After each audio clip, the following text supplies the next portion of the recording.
그러면 이렇게 분석된 교과서 내용을 토대로 왜 교과서 내용들이 이렇게 시기마다 바뀌었는지 우리나라의 시대 상황을 특히 역사 관련 중심으로 한번 살펴봤습니다. 예, 살펴보기 전에 우리 상고사가 굉장히 순환을 당했는데 여기서 상고사라 그러면 일반적으로 삼국시대 이전의 역사를 통칭으로 상고사라고 표현을 합니다. 뭐 고대사라는 표현도 쓰기도 하는데 저는 상고사라는 표현을 쓰겠습니다. 우리 이 상고사가 순환을 당했다 그러는데 어떤 순환을 당했는지 아마 들어보셨을 겁니다. 제가 간략하게 크게 세 가지로 설명을 드리겠습니다. 예, 먼저 고려 중국 이후에 유교가 들어오면서 유교가 정착을 하면서 중화사관이 들어오게 됩니다.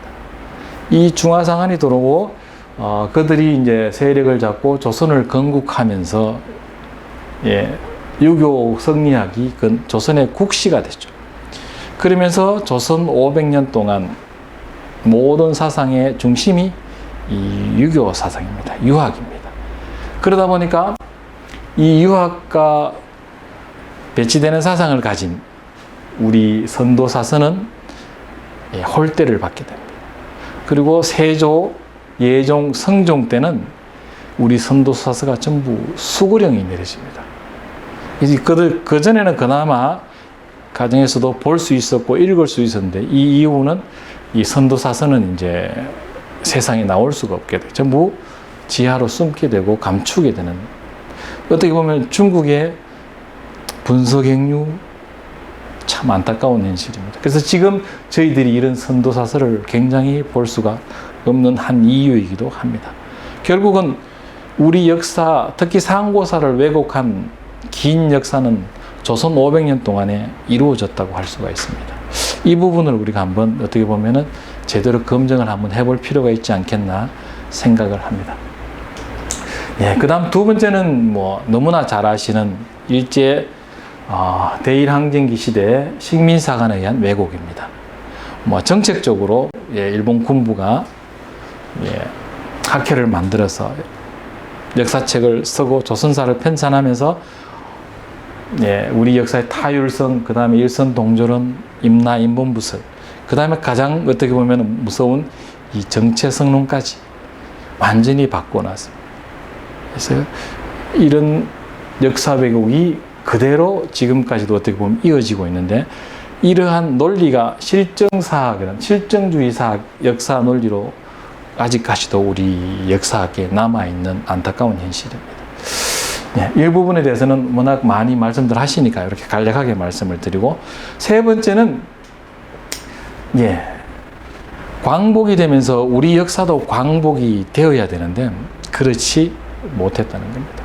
결국은 여러 가지 물론 사정이 있지만 우리 역사 민족사관 사학자들이 이제 여러 가지 나중에 이제 6.25 전쟁을 해서 납북되고 하면서 그 자리들을 전부 친일 사학자들이 대학, 그 다음에 교육부 모든 관계에 이제 진출하면서 중심 역할을 하게 됩니다.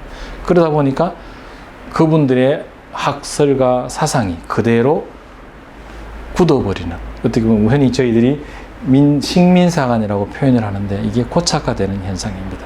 이 고착화된 사관이 지금까지도 계속 이어오고 있는 거죠.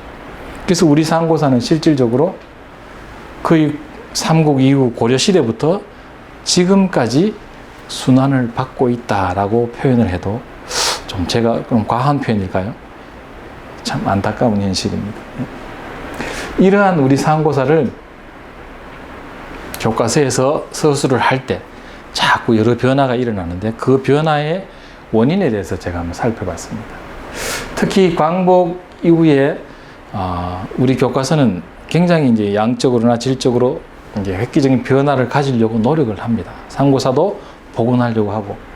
그래서 이런 노력들이 출발은 굉장히 잘했다고 볼 수 있습니다. 그런데 보시다시피 6.25 전쟁과 그 다음에 자유당 정권 시절에 일제 잔재를 청산하지 못하면서 결국은 임시정부 출신 지도자들은 전부 퇴출되고 6.25 전쟁으로 우리 민족사학자들은 납북되고, 그 빈자리를 누가 채웠느냐?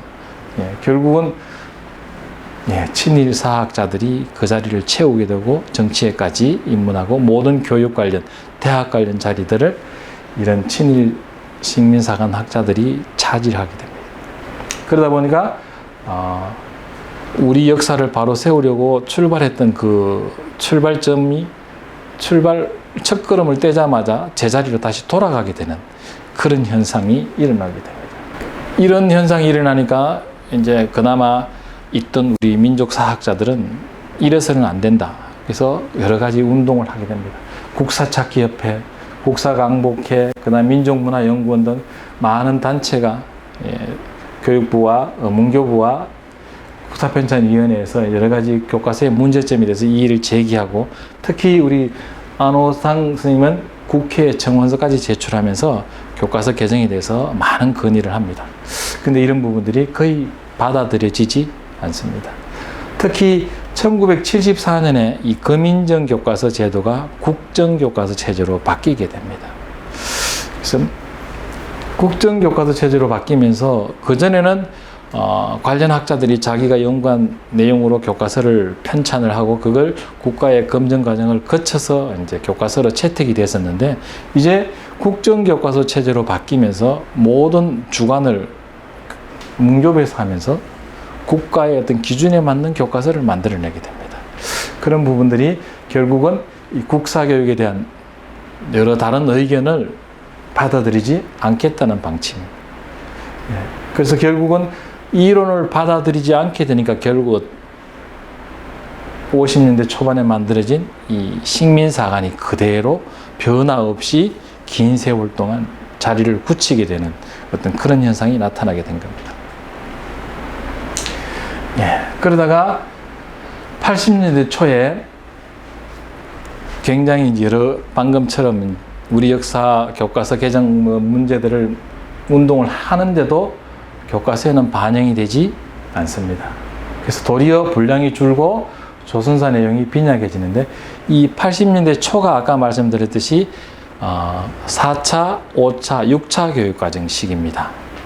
이 시기에 어떻게 보면 앞에서 그만큼 많은 민족사학자들이 우리 교과서 개정에 대해서 의견을 했으면 교과서가 수정되어야 되는데, 도리어 수정되는 게 아니고 대폭 줄어드는 기현상을 가져오게 된 겁니다. 그래서 이런 부분들은 말씀드렸듯이 이 교과서 국정화 때문에 일어난 이유라고도 할 수 있습니다. 그래서 식민사관이 강단사학의 주류 사학자로 자리를 잡으면서 한국 역사학계를 주도하는, 고착화시키는 계기가 된 겁니다. 이런 80년대를 지나면서 80년대 말에 우리나라는 한강의 기절이라는 엄청난 경제개발 5개년 계획을 성공적으로 이루게냅니다. 그래서 경제가 모든 사회 생활에 아니면 국가 정책의 중심이 됩니다. 그래서 경제개발 중심으로 일어납니다. 그러다 보니까 모든 교육은 경쟁 중심으로 가게 되어 있습니다. 그래서 남들보다 먼저 성공을 해야 되는 교육, 이런 교육 체제가 이릅니다. 거기다가 서양 문화가 들어오면서 서양 문화가 최고고 우리나라 문화는 구문화, 낡은 문화다. 그러면서 우리 문화를 업신여기는 이런 어떤 사회 현상이 나타나게 됩니다. 그래서 모든 중심이 세계화로 갑니다. 그래서 세계화로 가다 보니까 결국은 우리 민족주의는 더 약화되고, 특히 우리 상고사 관련 당군조선사 내용에 대해서는 국민들이 관심도 가지지 않게 되는, 어떻게 보면 전체적인 국민의 관심도가 굉장히 떨어지는 시기가 이 80년대 말이 아닌가 생각을 합니다. 그리고 또 85년에는 참 가슴 아픈 사건인데, 당군성전 건립이 추진되다가 기독교계의 반발로 인해서 자초되죠. 그 책임을 물고 시장이 결국은 물러나는 사건까지 일어납니다. 왜 이런 일이 일어날까 참 안타까운데, 어떻게 보면은 앞서 역사 교육이 제대로 이루어지지 못한 부분이 아닌가 생각을 합니다. 그러니까 이 당군이 우리 국조이고 우리 민족의 뿌리라는 사실로 받아들여야 되는데 한 종교에서는 우상으로 받아들이면서 절대로 받아들일 수 없는 대상으로 인식하다 보니까 이런 사건이 일어나게 됩니다. 근데 더 안타까운 것은 이런 사건이 일어나서 전체적으로 국가 정책이 변화되어 버렸다는 겁니다.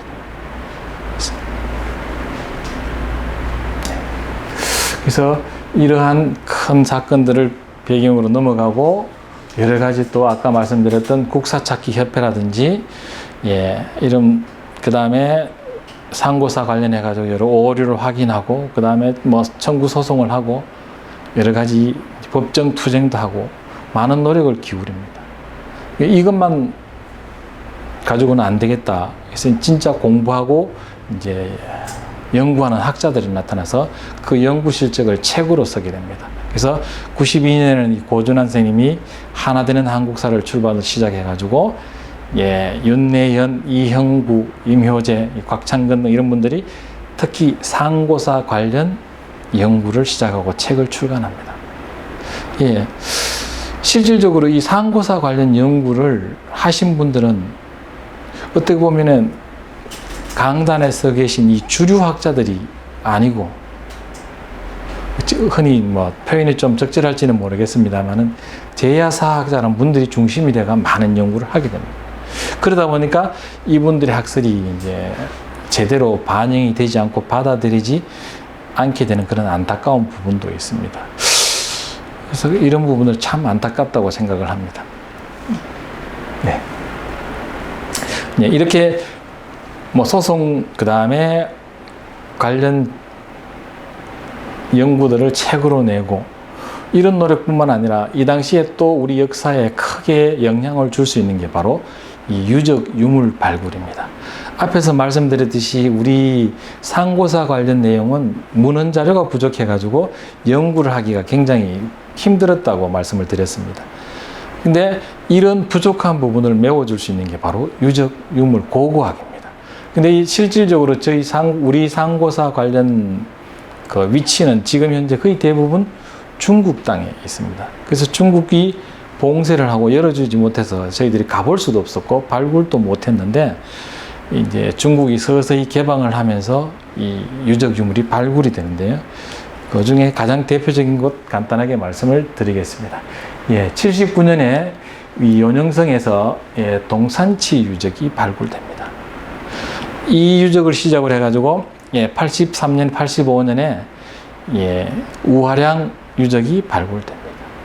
중국은 이때부터 난리가 납니다. 그렇죠? 뭐 제가 그냥 난리라고 표현을 했는데 중국은 진짜 엄청난 일이 일어납니다. 유적이 발견되면서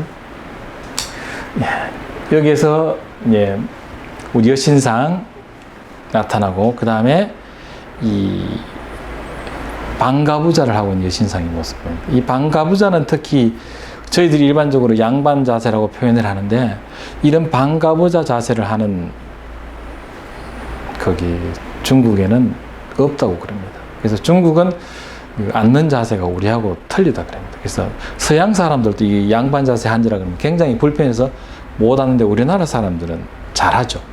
아마 어떤 그 유전자가 있는 게 아닌가 생각을 합니다. 그래서 이런 유적들이 결국은 우화량 유적에서 엄청나게 발견됩니다. 그래서 가장 대표적인 게 단묘총이라 그래서 이 제천 문화 관련된 유적들이 엄청나게 발굴됩니다. 그래서 그런 부분들을 중국은 나름대로 해석을 하고 논문을 하고 쭉 정리를 했는데 우리가 볼 때 조금 부족한 부분도 있다. 그래서 그런 부분들을 한번 저희들이 정리할 필요도 있겠다 생각을 하는데 어쨌거나 이 당시에 중국의 이 유적 유물이 발굴되면서 우리 상고사 관련 연구에 엄청난 도움을 줍니다. 특히 앞에서 말씀드렸듯이 홍산 문화는 나중에는 홍산 문명이라고 이름이 붙여집니다. 그래서 중국은 이 홍산 문명을 자기들의 앞선 문명이라고 자랑을 하면서 지금 모든 문헌적인 기록까지도 중국의 역사로 만들어 놓았습니다. 나중에 말씀드린 동북공정과도 관련이 되는 내용인데요. 그래서 이 홍산 문화가 발굴되면서 중국학계 연구 성과는 우리 한국으로까지 전해지게 됩니다. 그 자료를 통해서 또 우리의 상고사를 연구할 수 있는 기회가 되고 당군의 시기상향과 강력을 확대할 수 있는 자료도 됩니다. 당군 조선 이전사에 대한 어떤 새로운 패러다임을 만들 수 있는 계기가 만들어지게 됩니다. 앞서 말씀드렸듯이 윤내현, 이형구 등이 이 당군 조선사를 더 연구하게 됩니다. 그래서 이런 부분, 이제 당군 조선사에 대한 연구가 나타나서 뿐만 아니라 이 유적 유물이 발굴되면서 당군 이전의 역사에 대한 부분. 그러니까 이 당시 유적 유물이 BC 4000년경까지 올라가기 때문에 우리 당군 조선이 BC 2333년이니까 그 이전까지 올라갑니다. 이런 부분에 대한 연구도 이제는 실질적으로 필요한데 우리나라는 막 이제 시작 단계에 불과합니다. 그래서 이런 중국의 유적 유물이 발굴되면서 우리 상고사에 대한 많은 이제 자료를 제공해주고 있습니다. 그다음 말씀드렸듯이 동북공정 내용입니다. 우리나라에는 언론으로 보도된 것이 2003년입니다. 근데 실질적으로 아까 우화량 유적이 발굴된 것이 83년, 85년입니다. 결국은 중국은 이때부터 동북공정을 시작해서 언론이 발표될 이 당시는 거의 준비를 마쳤다고 할 수 있을 정도입니다. 그래서 이 당시 우리나라는 어떻게 보면은 동북공정에 대해서 대책을 강구하고 역사재단을 만들고 하면서 여러 활동들을 했는데 그 핵심에 어떻게 보면 당군 조선은 빠져 있었습니다. 고구려사 복원이라는 어떤 그쪽으로 초점이 맞추어져 있었습니다. 실질적으로 가장 중요한 것은 고구려 이전의 어떤 당군 조선사에 대한 내용이었는데 그런 부분들이 많이 좀 안타까웠던 것 같습니다. 그래서 좀 동북공정의 이름 좀 길이지요. 동북변강 역사여 현상계열 연구공정. 이 줄여가지고 저희들이 동북공정이라고 표현을 하고 있습니다. 중국의 동북지역의 모든 민족 역사 강령 문제를 현재의 중국의 입장에서 정리를 하겠다. 즉 지금 중국 땅에 있는 모든 역사는 중국의 역사다라고 하는 프로젝트가 바로 이 동북공정입니다. 그 중에 하나죠. 이 동북공정은 중국이 대중화주의를 건설하기 위해서 국가적 전략으로 준비해온 정책입니다. 그래서 제가 듣기로는 동북공정은 뿐만 아니라 모든 공정은 거의 완료되었고 지금은 선전공정이라 그래서 전 세계적으로 홍보하는 단계라고 합니다. 그래서 특히 홍산문화 관련 논문이 제가 수치가 정확한지는 모르겠는데 기본적으로 1년에 10,000편 이상이 나온다고 합니다. 그래서 우리나라는 이 관련해가 1년에 한 100편 정도 나오나요? 그래서 양적으로는 저희들이 따라갈 수가 없지만 질적으로 연구가 더 필요하지 않겠나 생각을 합니다. 그래서 이 동북공정은 특히 여기서 말씀드린 이 홍산 문명은 아까 중국이 가장 자랑하는 황하 문명보다도 역사적으로 약 1000년 정도 앞선다고 그럽니다. 그리고 중국의 황하 문명은 남쪽에 있는 데 비해서 이 홍산 문명은 중국의 경계라고 할 수 있는 만리장성 이북에 있습니다. 만리장성 이북에 있는 것은 중국은 오랑캐라 그래서 특히 우리나라를 동이라 그랬지 않습니까? 그러니까 자기들의 역사라고 전혀 생각하지 않았던 곳에서 자기들이 그만큼 자랑했던 황하 문명보다 1000년여나 앞선 문명이 발굴되니까 중국은 아까 말씀드렸듯이 난리가 난 겁니다. 그래서 모든 노력을 기울여서 지금 자기들의 문화로 만들어 놓고 있습니다. 이러한 변화 속에 2000년대에 들어서면서 월드컵이 개최됩니다. 2000년 하면은 여러분 혹시 떠오르는 게 있습니까? 붉은 악마입니다. 제가 사진을 준비하지는 못했는데 거리 영원, 붉은 티, 질서, 뒷정리 어느 것 하나 흐트러짐이 없는 완벽을 보여줬던 이 2002년 월드컵 그 중심에 이 붉은 악마가 있었습니다. 붉은 악마는 다들 아시겠지만 14대 치우 환웅, 좌우지천왕이라고 하고 치우천왕이라고 합니다. 모습을 본딴 모습이 바로 이 붉은 악마입니다. 그래서 이 붉은 악마가 그 당시 월드컵의 중심에 있었습니다. 그래서 이 월드컵을 통해서 어떻게 보면 우리 환웅에 대해서, 배달국에 대해서 알려지게 된 거죠. 엄청난 사건입니다. 그리고 99년 이후부터는 우리 한민족문화운동연합에서 통일기운 국조당군상 건립운동이 일어납니다. 근데 이 운동이 그렇게 알려진 게 아닙니다. 이렇게 국조당군상 건립운동이 추진되고 있는 와중에 여러 지역에서 당군상 목이 잘리고 파괴되고 페인트 칠이해지고 이 사건들이 뉴스를 타면서 전국적으로 국조당군에 대해서 이슈가 되게 됩니다. 그래서 이러한 큰 사건들을 통해서 당군에 대해서 알려지게 되고 우리 역사를 복원하고자 하는 이 국민들의 염원이 일게 됩니다. 그러면서 이러한 내용들이 결국은 어디로 가느냐 하면은 교과서 개정에 영향을 미치게 되는 것입니다. 네. 그래서 제가 지금 전체적으로 굵직굵직한 내용들을 말씀을 드렸는데 교과서가 이렇게 변화되는 과정에는 그 시대마다 특히 역사 관련 내용들이, 사건들이 일어났다는 겁니다. 이걸 바로 반영은 하지 못하고 교과서가 보통 교육과정이 10년 단위로 변하다 보니까 조금 늦게 적용되어서 역사의 교과서에 반영이 되고 하는 현상들을 나타내고 있습니다. 자, 이러한 변화 과정을 거치면서 지금도 이제 교과서가 계속 학생들에게 가르쳐지고 있는데 이제 과연 우리 상고사는 어떻게 가르쳐야 될까? 어떻게 개정되어야 될까에 대해서 한번 생각을 해봤습니다. 네, 크게 두 가지로 말씀을 드리겠는데요.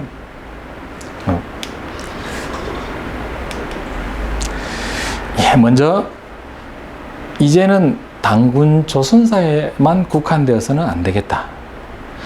당군 조선사 이전사에 대한 연구와 그 다음에 교과서에 대한 개정이 들어가야 되겠다는 말씀을 드리고 싶은 것입니다. 지금까지 교과서가 어떻게 개정되었고 왜 그런 변화들을 겪었는지에 대해서 말씀을 드렸습니다. 그래서 이 이후에는 앞으로 우리 초등학교, 중학교 교과서에서 당군 조선사를 어떻게 개정하고 어떻게 교육해야 될 것인가에 대해서 간단히 제 생각을 말씀드려 볼까 합니다. 먼저 첫 번째로 지금까지는 계속 당군 조선사에 대한 이야기만 말씀을 드렸었는데 이제는 당군 조선사 이전, 앞에서도 나왔습니다만은 배달국사에 대한 이야기를 해야 된다. 즉 배달국에 대한 이야기를 우리 교과서에는 이제 충분히 실을 때가 되었다는 것입니다. 지금 앞에서 말씀드렸듯이 이제 당군 조선은 명백한 역사라고 이야기를 하고 있습니다. 이 부분에 대해서는 뭐 특별히 이의를 제기하는 분들도 없습니다. 그리고 시기도 BC 2333년이라고 대부분의 학자들이 다 인정을 하고 있습니다. 교과서에도 실려 있습니다. 그 다음 청동기 시대도 BC 2000년경까지 다 올라가 있습니다. 그렇다면 이제 당군조선은 역사적 사실로 인정을 받고 있다는 거죠. 그렇다면 이 당군조선이 갑자기 하늘에서 뚝 떨어져가 세워진 나라는 아니라는 것입니다. 그러니까 그 이전에 어떤 나라가 있었는지, 어떤 국가 건설 과정이 있었는지에 대해서 살펴볼 필요가 있다는 것입니다. 그래서 당군조선 이전에 선진 문명에 대한 고찰이 필요하고 이를 통해서 우리 민족의 시운을 더 올려잡을 때가 이제는 되었다고 생각합니다. 물론 아직 충분한 연구가 이루어져 있지는 않지만 더 많은 연구를 통해서 이런 당군 이전 배달국사를 교과서에 꼭 넣어야 된다고 저는 생각을 합니다. 예, 우리 홍산 문화는 중국이 난리 난 것뿐만 아니라 실질적으로 시기적으로 봤을 때 BC 4000년 전까지 연대가 거슬러 올라갑니다. 거기서 발굴된 많은 유적지물 내용들 중에 단묘, 총, 그리고 옥기 이 네 가지는 실질적으로 우리 선도 문화를 대표하는 제천 문화의 상징과도 같은 유적 유물들입니다. 이런 연관성을 통해서 봤을 때 이 홍산 문화도 분명히 우리와 관련이 있다고 말씀을 드릴 수가 있습니다. 그리고 여러분들이 잘 아시는 이 삼국유사에 나온 내용이죠. 거기 보면은 이 환웅의 아들이 환인의 아들이 환웅이 하늘에서 내려와 가지고 옥녀를 만나서 결혼해가 당군을 낳고 당군 조선을 건국했다는 내용이 나와 있습니다. 이 내용을 이렇게 쪼개서 딱 살펴보면은 재미있는 현상을 볼 수 있습니다. 첫째, 환인 시대가 있었다는 거죠. 그 다음 두 번째는 환웅 시대가 있었고, 세 번째는 환웅과 옥녀가 결혼해가 같이 살던 시절이 있었고, 그 다음에 이 태어난 당군이 당군 조선을 세운 시대가 있었다는 겁니다. 그럼 이런 시대를 분명히 삼국유사에 기록을 하고 있다는 겁니다. 그렇다면은 여기서 말하는 이 환웅 시대는 우리가 지금 당군 시대는 확인이 되었으니 그 이전 역사인 환웅 시대, 배달국 시대도 이제는 우리 교과서로 들어와야 되지 않을까 생각을 하는 것입니다. 예. 그렇게 된다면은 이제 모든 여러 가지 흐름이 좀 더 맞아들지 않겠나 생각을 합니다. 그래서 환웅 시대인 이 배달고국, 배달의 문화를 우리가 학계에서도 더 많은 연구를 통해서 증명해낼 필요가 있다고 생각합니다. 더불어서 이 배달국이 들어옴으로써 인해서 결국은 우리 고조선의 강력, 배달국의 강력이 더 훨씬 넓어지게 되는 거죠. 그래서 요서와 요동을 아우르는 신시 배달국, 흔히 청구라 그러죠. 천평, 청구를 아우르는 이 요서와 요동을 우리 역사의 광대한 영토로 잡아야 하지 않을까 생각을 합니다.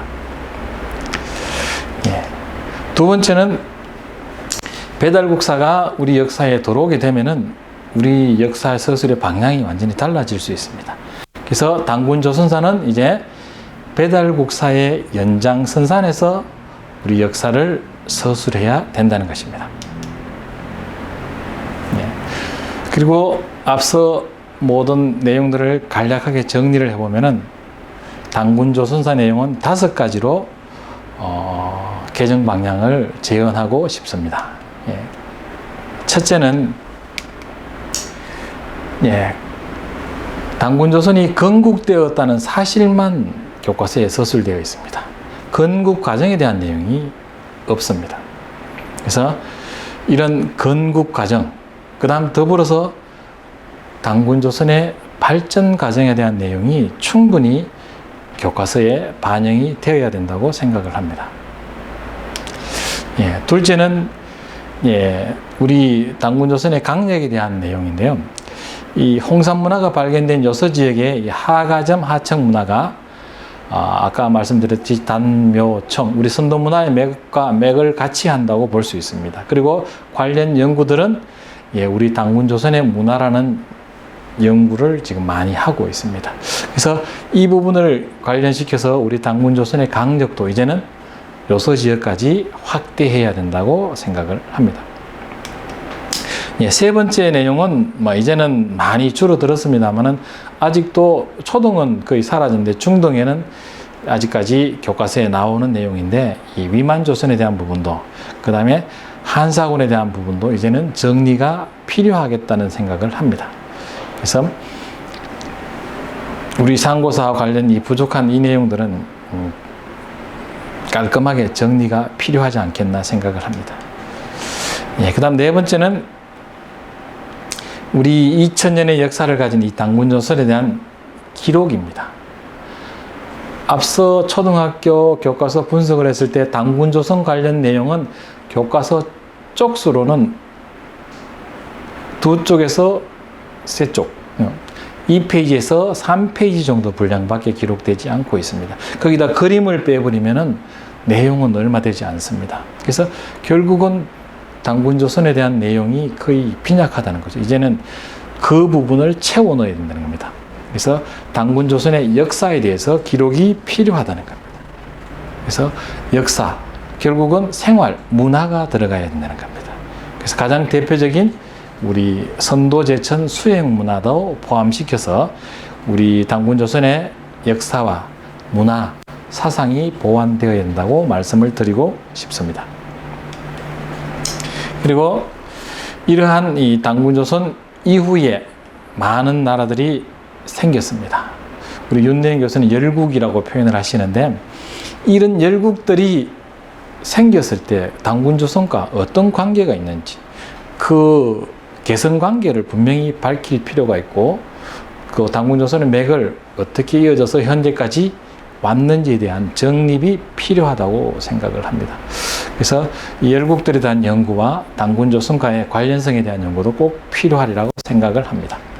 그래서 이 당군조선과 특히 부여, 제가 이 부여 부분에 대해서는 거의 말씀을 드리지 않았는데, 관련성을 연결해 가다 보면은 부여는 빼놓을 수가 없습니다. 근데 실질적으로 부여에 대한 그 교과서 서술도 굉장히 빈약합니다. 그래서 이 부분도 보완을 해줄 필요가 있다고 생각을 합니다. 그렇게 했을 때 배달국사가 우리 교과서에 들어오면 배달국, 당군, 그 다음 부여, 그 다음에 삼국이 아닌 열국입니다. 그래서 그 당시 많은 나라들을 다 포함해서 이 개성관계가 정립이 될 것이라고 생각을 합니다.